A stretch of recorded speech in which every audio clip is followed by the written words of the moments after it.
Harihi Om Shri Gurubhyo Namaha. This Narayaniyam is recorded by separating each stanza word by word for easy learning and familiarizing. Please share your feedback in the comments. Kindly subscribe and share to others. Om Namo Bhagavate Vasudevaya. Om Namo Narayanaya. ಶ್ರೀಮನ್ನಾರಾಯಣೀಯಂ ದಶಕಂ 50 ಶ್ಲೋಕ 9 ಸಪದಿ ಸಹಜಾಂ ಸಪದಿ ಸಹಜಾಂ ಸಪದಿ ಸಹಜಾಂ ಸಂದ್ರಷ್ಟುಂ ವಾಮೃತಾಂ ಸಂದ್ರಷ್ಟುಂ ವಾಮೃತಾಂ ಸಂದ್ರಷ್ಟುಂ ವಾಮೃತಾಂ ಖಲು ಪೂತನಾಂ ಖಲು ಪೂತನಾಂ ಖಲು ಪೂತನಾಂ ಸಪದಿ ಸಹಜಾಂ ಸಂದೃಷ್ಟುಂ ವಾಮೃತಾಂ ಖಲು ಪೂತನಾಂ ಸಪದಿ ಸಹಜಾಂ ಸಂದ್ರಷ್ಟುಂ ವಾಮೃತಾಂ ಖಲು ಪೂತನಾಂ ಸಪದಿ ಸಹಜಾಂ ಸಂದ್ರಷ್ಟುಂ ವಾಮೃತಾಂ ಖಲು ಪೂತನಾಂ ಅನುಜಂ ಅಘಂ ಅಪಿ ಅನುಜಂ ಅಘಂ ಅಪಿ ಅನುಜಮಘಮಪಿ ಅನುಜಮಘಮಪಿ ಅನುಜಮಘಮಪಿ ಅಗ್ರೇ ಗತ್ವಾ ಅಗ್ರೇ ಗತ್ವಾ ಅಗ್ರೇ ಗತ್ವಾ ಅನುಜಮಘಮಪಿ ಅಗ್ರೇ ಗತ್ವಾ ಅನುಜಮಘಮಪಿ ಅಗ್ರೇ ಗತ್ವಾ ಅನುಜಮಘಮಪ್ಯಗ್ರೇ ಗತ್ವಾ ಅನುಜಮಘಮಪ್ಯಗ್ರೇ ಗತ್ವಾ ಅನುಜಮಘಮಪ್ಯಗ್ರೇ ಗತ್ವಾ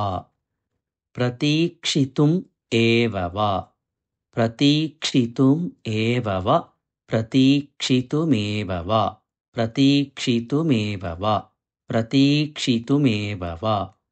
ಅನುಜಮಘಮಪ್ಯಗ್ರೇ ಗತ್ವಾ ಪ್ರತೀಕ್ಷಿತುಮೇವ ವಾ ಅನುಜಮಘಮಪ್ಯಗ್ರೇ ಗತ್ವಾ ಪ್ರತೀಕ್ಷಿತುಮೇವ ವಾ ಅನುಜಮಘಮಪ್ಯಗ್ರೇ ಗತ್ವಾ ಪ್ರತೀಕ್ಷಿತುಮೇವ ವಾ ಸಪದಿ ಸಹಜಾಂ ಸಂದ್ರಷ್ಟುಂ ವಾಮೃತಾಂ ಖಲು ಪೂತನಾಂ ಅನುಜಮಘಮಪ್ಯಗ್ರೇ ಗತ್ವಾ ಪ್ರತೀಕ್ಷಿತುಮೇವ ವಾ ಸಪದಿ ಸಹಜಾಂ ಸಂದ್ರಷ್ಟುಂ ವಾಮೃತಾಂ ಖಲು ಪೂತನಾಂ ಅನುಜಮಘಮಪ್ಯಗ್ರೇ ಗತ್ವಾ ಪ್ರತೀಕ್ಷಿತುಂ ಏವ ವಾ ಸಪದಿ ಸಹಜಾಂ ಸಂದ್ರಷ್ಟುಂ ವಾಮೃತಾಂ ಖಲು ಪೂತನಾಂ ಅನುಜಮಘಮಪ್ಯಗ್ರೇ ಗತ್ವಾ ಪ್ರತೀಕ್ಷಿತುಂ ಏವ ವಾ ಶಮನನಿಲಯಂ ಶಮನನಿಲಯಂ ಶಮನನಿಲಯಂ ಯಾತೆ ತಸ್ಮಿನ್ ಬಕೆ ಯಾತೆ ತಸ್ಮಿನ್ ಬಕೆ ಯಾತೆ ತಸ್ಮಿನ್ ಬಕೆ ಸುಮನೋಗಣೆ ಸುಮನೋಗಣೆ ಸುಮನೋಗಣೆ ಶಮನನಿಲಯಂ ಯಾತಿ ತಸ್ಮಿನ್ ಬಕೆ ಸುಮನೋಗಣೆ ಶಮನನಿಲಯಂ ಯಾತೆ ತಸ್ಮಿನ್ ಬಕೆ ಸುಮನೋಗಣೆ ಶಮನನಿಲಯಂ ಯಾತೆ ತಸ್ಮಿನ್ ಬಕೆ ಸುಮನೋಗಣೆ ಕಿರತಿ ಸುಮನಃ ವೃಂದಂ ಕಿರತಿ ಸುಮನಃ ವೃಂದಂ ಕಿರತಿ ಸುಮನೋ ವೃಂದಂ ಕಿರತಿ ಸುಮನೋ ವೃಂದಂ ಕಿರತಿ ಸುಮನೋ ವೃಂದಂ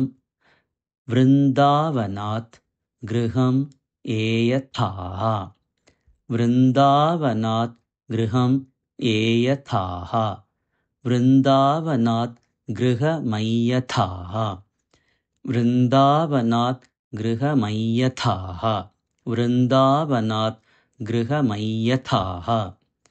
ಕಿರತಿ ಸುಮನೋ ವೃಂದಂ ವೃಂದಾವನಾತ್ ಗೃಹಮಯ್ಯಥಾಃ ಕಿರತಿ ಸುಮನೋ ವೃಂದಂ ವೃಂದಾವನಾತ್ ಗೃಹಮಯ್ಯಥಾಃ ಕಿರತಿ ಸುಮನೋ ವೃಂದಂ ವೃಂದಾವನಾತ್ ಗೃಹಮಯ್ಯಥಾಃ ಶಮನನಿಲಯಂ ಯಾತೆ ತಸ್ಮಿನ್ ಬಕೆ ಸುಮನೋಗಣೆ ಕಿರತಿ ಸುಮನೋ ವೃಂದಂ ವೃಂದಾವನಾತ್ ಗೃಹಮಯ್ಯಥಾಃ ಶಮನನಿಲಯಂ ಯಾತೆ ತಸ್ಮಿನ್ ಬಕೆ ಸುಮನೋಗಣೆ ಕಿರತಿ ಸುಮನೋ ವೃಂದಂ ವೃಂದಾವನಾತ್ ಗೃಹಮಯ್ಯಥಾಃ शमननिलयं याते तस्मिन् बके सुमनो गणे किरति सुमनो वृन्दं वृन्दावनात् गृहमय्यथाः सपदि सहजां सन्द्रष्टुं वामृतां खलु पूतनाम्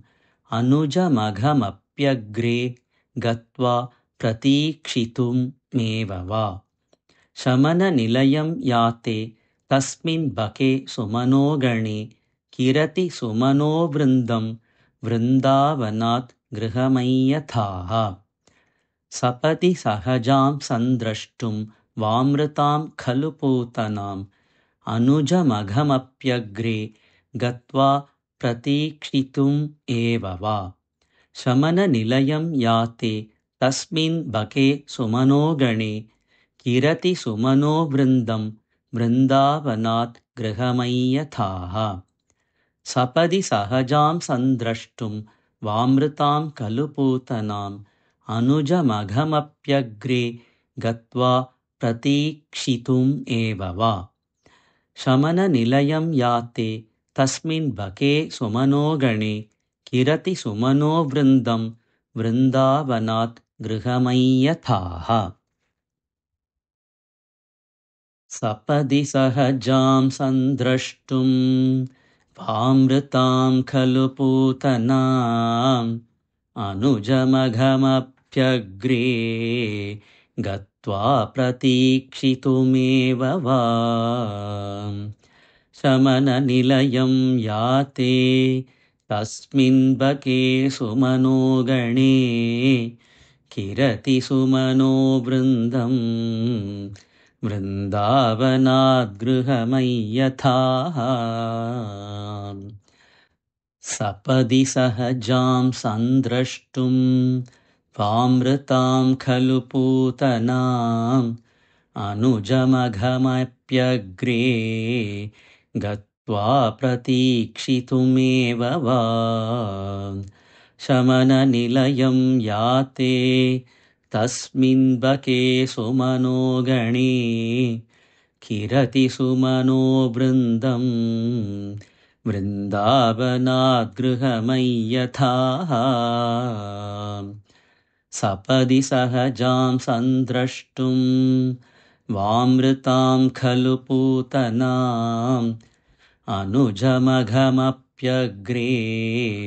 गत्वा प्रतीक्षितुमेव वा शमननिलयं याते तस्मिन् बके सुमनो गणे